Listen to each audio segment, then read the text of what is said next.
Assalamualaikum warahmatullahi wabarakatuh. Kembali lagi belajar bersama saya dalam pembelajaran Bahasa Indonesia. Dalam pembelajaran kali ini, kita akan mempelajari teks tanggapan. Pada pembelajaran kali ini, kita akan membahas mengenai pengertian teks tanggapan, fungsi teks tanggapan, jenis-jenis teks tanggapan, serta mengetahui perbedaan kritik dan pujian. Sebelum membahas materi mengenai teks tanggapan, cobalah baca teks tanggapan berikut ini.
Berdasarkan teks tanggapan yang telah dibaca, mari kita diskusikan hal-hal berikut. Yang pertama, hal apakah yang ditanggapi? Kemudian, siapa yang menyebabkan hal tersebut terjadi? Lalu, siapa yang menanggapi hal tersebut? Kemudian, bagaimana bentuk tanggapannya dan bagaimana cara menanggapinya? Mari kita jawab pertanyaan berdasarkan teks yang telah dibaca. Pertanyaan pertama, hal apakah yang ditanggapi? Pada teks tanggapan yang telah dibaca, hal yang ditanggapi adalah sampah yang berdampak pada kerusakan lingkungan. Kemudian, siapakah yang menyebabkan hal tersebut terjadi? Kita sendirilah yang menyebabkan menumpuknya sampah dengan menggunakan produk kemasan dan membuangnya sembarangan. Lalu, siapakah yang menanggapi?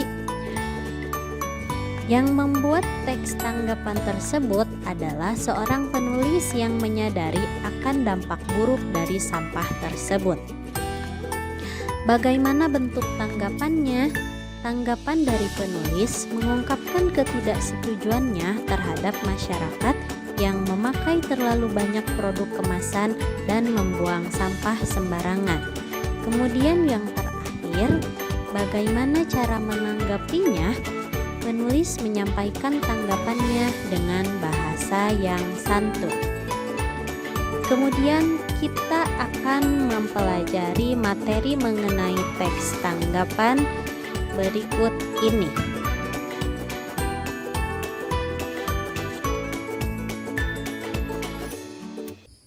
Pengertian teks tanggapan. Apakah yang dimaksud dengan teks tanggapan?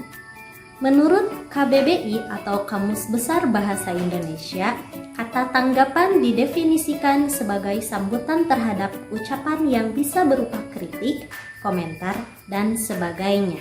Teks tanggapan adalah teks yang dapat berupa komentar, evaluasi, kritik, pujian, dukungan, atau penolakan terhadap suatu hal yang berasal dari sudut pandang atau pengamatan seseorang. Teks tanggapan dapat berupa pujian atau dukungan, hingga kritik dan penolakan terhadap suatu karya, hal, atau peristiwa yang diberikan oleh penanggapnya sebagai bentuk apresiasi atau saran yang dapat membangun. Tentu saja teks tanggapan ini memiliki fungsi. Adapun yang menjadi fungsi teks tanggapan adalah sebagai berikut. Yang pertama, fungsi teks tanggapan adalah untuk mengapresiasi suatu karya atau hal yang dilakukan oleh orang lain dengan cara yang sedetail dan sejelas mungkin. Yang kedua, fungsinya adalah untuk memberikan kritik membangun yang dapat membantu suatu hal untuk diselesaikan atau menjadi lebih baik lagi.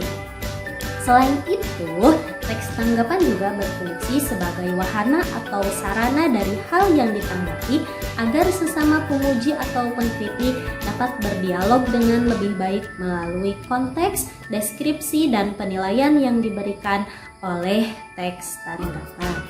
Selanjutnya, fungsi dari teks tanggapan adalah memberikan saran terhadap suatu hal atau persoalan melalui cara yang sistematis, terarah, dan terbaik, sehingga pujian dan kritikan tidak semu dan dapat dipertanggungjawabkan.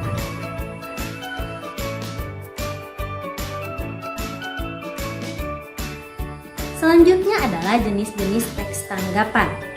Teks tanggapan terbagi menjadi beberapa model, yakni sebagai berikut. Yang pertama, model tanggapan pujian. Model tanggapan pujian ini merupakan tanggapan yang memberikan apresiasi sedalam-dalamnya terhadap suatu karya atau hal yang memang dianggap sangat baik dalam penilaian penanggapnya. Yang kedua adalah model tanggapan kritik. Kritik ini adalah tanggapan yang menelaah secara teliti, secara hati-hati dan bijaksana, sehingga kesalahan sekecil apapun dapat tampak dan ditanggapi. Selanjutnya adalah model tanggapan saran. Model tanggapan saran ini merupakan alternatif yang lebih baik dalam situasi dan kondisi apapun dalam menanggapi dengan santun karena dapat memberikan kritik membangun, bukan hanya mengumbar kesalahan suatu karya atau hal saja. Namun, baik model apapun itu, pujian ataupun kritik tajam sekalipun, keduanya tetap harus disampaikan dengan cara yang santun dan memiliki saran yang ditunjukkan bagaimana cara memperbaiki atau mengembangkan hal yang ditanggapi. Dalam teks tanggapan terdapat jenis pujian. Untuk memuji, kita harus mampu memberikan pujian secara tepat. Teks tanggapan itu berisi teks deskripsi yang menggambarkan atau memaparkan secara detail suatu masalah yang ditanggapi. Kemudian dalam model pujian, otomatis akan terdapat bahasa pujian. Berbicara mengenai pujian, terdapat beberapa aspek yang harus diperhatikan, yaitu sebagai berikut. Yang pertama, tunjukkanlah pujian yang tulus, bukan basa-basi. Karena memuji tidak dengan sungguh-sungguh akan dapat dirasakan. Oleh karena itu, untuk menunjukkan ketulusan kita, caranya bisa dengan memuji secara khusus, misalnya, kau tampak lebih ceria jika memakai baju warna itu. Hal itu akan terasa lebih tulus daripada mengatakan kamu bagus memakai baju ini. Yang kedua adalah menghormati dan menghargai. Jangan sampai niat memuji malah diterima sebaliknya. Hati-hati memuji berdasarkan suku, ras, agama, ataupun penampilan fisik. Misalnya, kamu hebat untuk ukuran orang desa, hal tersebut menyiratkan orang desa tidak ada yang hebat. Atau misalnya, tuh kan, kamu cantik kalau berdandan. Hal tersebut juga dirasa salah karena menyiratkan bahwa orang itu tidak cantik jika tidak berdandan. Selanjutnya, yang perlu diperhatikan dalam memuji adalah pilih waktu yang tepat. Terkadang pujian cocok diberikan saat itu juga atau di depan orang banyak agar lebih bermakna bagi yang dipuji.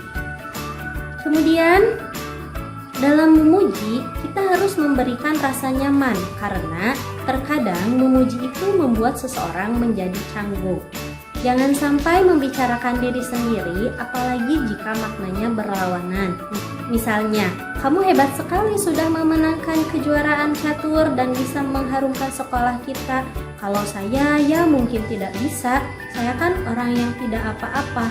Dengan berkata seperti itu, mungkin orang yang dipuji akan merasa tidak nyaman karena kita mengatakan sesuatu yang berlawanan. Selain pujian, di dalam teks tanggapan juga terdapat kritik. Dalam mengkritik, kita harus memberikan kritik secara objektif. Kritik dalam bahasa sehari-hari sebetulnya telah kehilangan esensi sebenarnya. Kritik terlalu identik dengan suatu cercaan atau hinaan terhadap sesuatu yang dianggap buruk oleh pengkritiknya. Padahal kenyataannya, kritik adalah suatu tinjauan hati-hati yang dilakukan secara objektif berdasarkan analisis yang telah dilakukan dengan cermat dan tidak hanya menghakimi sesuatu dari pendapat pribadi saja. Sekarang mari kita berlatih menjawab soal mengenai teks tanggapan. Silakan kalian jawab soal-soal berikut, kemudian lihat juga jawaban yang benar. Selamat mengerjakan.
Itulah pembelajaran kali ini. Semoga kalian mendapatkan ilmu yang bermanfaat, khususnya mengenai teks tanggapan.